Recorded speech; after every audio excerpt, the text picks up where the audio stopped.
اشرف غنی ضد پر اڑا ہوا ہے، طالبان کو شراکت اقتدار میں جائز حصہ دینے سے انکاری ہے، اور یہ سب کچھ اس فضا میں ہو رہا ہے جہاں طالبان کا پلہ بھاری ہوتا جا رہا ہے۔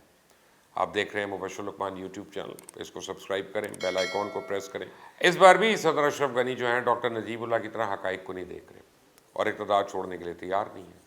حالانکہ طالبان نے افغانستان کی 80% حصے پہ قبضہ کرتے ہوئے 34 میں سے اب 20 صوبوں کا کنٹرول بھی سنبھال لیا، اور اب کابل سے چند کلومیٹر دور رہ گئے ہیں۔ جبکہ کابل کا حال یہ ہے کہ وہاں افراتفری ہے، سفارت خانے بند ہو رہے ہیں۔ امریکن انٹیلیجنس کی نئی رپورٹ کے مطابق طالبان 72 گھنٹوں کے اندر کابل پہ قبضہ کر سکتے ہیں، اور یہ بھی میری سمجھ سے باہر ہے کہ کس قسم کی سپر پاورز ہیں، ملک کی ایجنسیز ہیں جو کبھی 6 مہینے، کبھی 3 مہینے، کبھی 30 دن، اور اب کہہ رہی ہیں کہ 3 دن میں کابل ول فال۔ تو اس وقت کابل کے امریکی سفارت خانے میں صورتحال بڑی خوفناک ہے، خط و کتابت بند ہے۔ سفارتی عملے کو تمام کلاسیفائڈ ڈاکیومنٹس اور اشیاء ضائع کرنے کا حکم دے دیا گیا۔ سارا سٹاف اساس، دستاویزات، کمپیوٹرز اور فون ٹھکانے لگانے پہ مصروف ہے۔ لگ بھگ تمام ملازمین اپنا سامان پیک اپ کر رہے ہیں۔ ایک منصوبہ یہ بھی ہے کہ سفارت خانہ کابل ایئرپورٹ منتقل کر دیا جائے، جہاں مختصر تعداد رہ جائے گی اور ضرورت پڑنے پہ ان کو ہنگامی طور پہ نکالا جا سکتا ہے۔ امریکیوں کے کابل سے انخلا کے لیے فوجی دستے ایئرپورٹ پہ پہنچ گئے ہیں۔ میری نظر میں کابل طالبان کے کنٹرول میں جانے کے لیے اب تیار ہے، پکا ہوا پھل ہے، اور ایسا لگتا ہے کہ طالبان کا تاریخی استقبال ہوگا، کیونکہ پولیس اہلکاروں کے فرار ہونے سے کابل کے تمام تھانے خالی ہو چکے ہیں اور ذاتی حفاظت کے لیے اہلکار اسلحہ بھی ساتھ لے گئے۔ اب ایسا لگ رہا ہے کہ طالبان کے دارالحکومت پر قبضے کا انحصار اس بات پہ ہے کہ وہ کب کابل پہنچتے ہیں، مگر اس ساری صورتحال میں بھی اشرف غنی کہہ رہے ہیں کہ میں نہیں کہیں جاؤں گا۔ حالانکہ اس حوالے سے کل سے خبریں بھی آ رہی تھی کہ شاید امریکہ کے سیکرٹری آف اسٹیٹ جو ہیں، سیکرٹری آف ڈیفنس نے اس حوالے سے اشرف غنی سے بات کی ہے، اور میں نے بھی اس پہ رپورٹ کیا۔ لیکن اب یہ خبر آئی ہے کہ اشرف غنی میں نہ مانوں کی گردان جاری رکھے ہوئے ہیں۔ میں آپ کو بتاؤں، یہ اقتدار کا نشہ بھی بڑی بری چیز ہے۔ جو بھی حالات ہوں، چھوٹے لوگوں کی خواہش یہی رہتی ہے کہ وہ کسی نہ کسی طرح اس سے چمٹے ہی رہیں، اور یہ کرسی کب قبر بن جاتی ہے انسان کی ہوش ہی نہیں رہتا۔ مجھے لگتا ہے اشرف غنی کے ساتھ خدا نخواستہ ایسا ہی ہو رہا ہے۔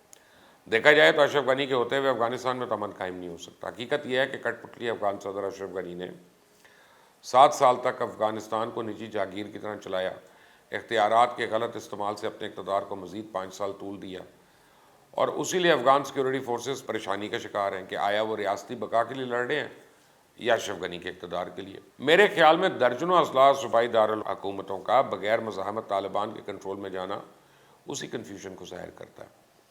اس سے افغانستان کی موجودہ حکومت نہایت تیزی سے ختم ہو رہی ہے، کیونکہ جس حکومت کی جڑیں عوام میں نہ ہوں اور جس کا انحصار مکمل طور پہ بیرونی طاقت اور پیسے پہ ہو، وہ پائیدار کس طرح ہو سکتی ہے؟ امریکہ حسب سابق نہتے افغانوں پہ بمباری کر کے یہ سمجھ رہا ہے کہ سرکاری فوج اور اپنی کٹ پتلی حکومت کی مدد کر رہا ہے، حالانکہ امریکہ کی بمباری موجودہ حکومت کو عوام کی نظروں میں قابل نفرت بنا رہی ہے اور ان کے امریکی پٹو ہونے کا ثبوت مہیا کر رہی ہے۔ موجودہ افغان طالبان کی پالیسی کے بغور مطالعے سے تو پتہ چلتا ہے کہ ان میں پہلے والی شدت پسندی اور ظلم و ستم والی روش نہیں ہے۔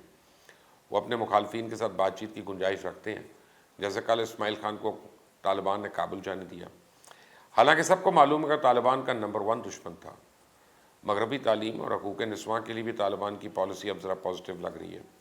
وہ تعلیمی اداروں کے جلاؤ گراؤ کی پالیسی ترک کر چکے ہیں۔ وہ اہل تشیع کو بھی یہ اجازت دے رہے ہیں کہ وہ اپنے ماتمی جلوس نکال سکیں۔ باہر کی دنیا سے بھی وہ روابط رکھنا چاہتے ہیں، برداشت کی پالیسی پہ عمل پیرا ہیں۔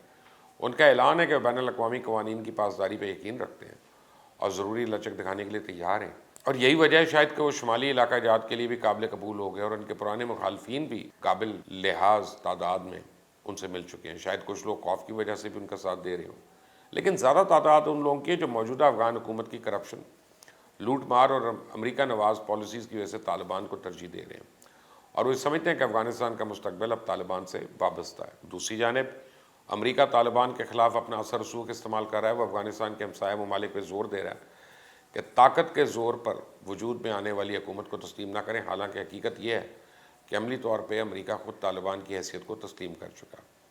خود امریکہ نے اپنے پرامن انخلا کے لیے طالبان سے تحریری معاہدہ کیا تھا، جو کہ ان کی حیثیت کو تسلیم کرنے کا ہی ایک اعلان ہے نا۔ اب مزید جب امریکہ یہ کہتا ہے کہ طاقت کے زور پر وجود میں آنے والی حکومت کو تسلیم نہ کیا جائے، تو حقیقتاً تو یہ تسلیم کرتا ہے کہ طالبان اپنی طاقت کے زور پہ عنقریب پورے افغانستان میں قابض ہونے والے ہیں۔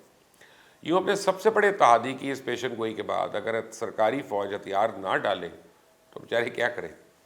تو میرے خیال میں سرکاری افواج کے ہتھیار ڈالنے کی رفتار ہر گزرتے دن کے ساتھ اور تیز ہوتی جائے گی۔